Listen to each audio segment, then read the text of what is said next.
Hey guys, welcome back to the channel. Want to play longer on your Predator laptop without running out of battery? Here are some pro tips to extend your gaming battery life. First of all, lower your brightness. Reduce your screen brightness to around 50 to 60%. You can reduce the brightness from here.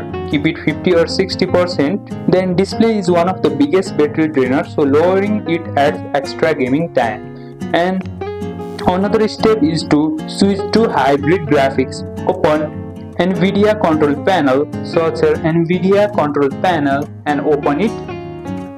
After you have opened, go to the manage 3D setting and set preferred GPU to auto or integrated GPU for lighter games. After go to the manage 3D setting, you can set it from here and it sets battery by not always forcing the high performance GPU. Now another step is to use Predator Sense battery settings. Open the Predator Sense, which is on your keyboard at the side of the number lock, then switch to balance mode. You can keep it to balance mode or eco mode when you are not doing heavy gaming. Keeps performance good while reducing battery drain. And another step is to limit background tasks.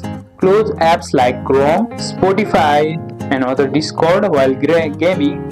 You can press Ctrl Shift and ESC to open the task manager and disable the app which you don't need. And that's how you extend your Predator laptop battery while gaming. Adjust your settings smartly and enjoy more time unplugged. If this helps, drop a like and subscribe for more Predator tips, and I'll see you in the next one.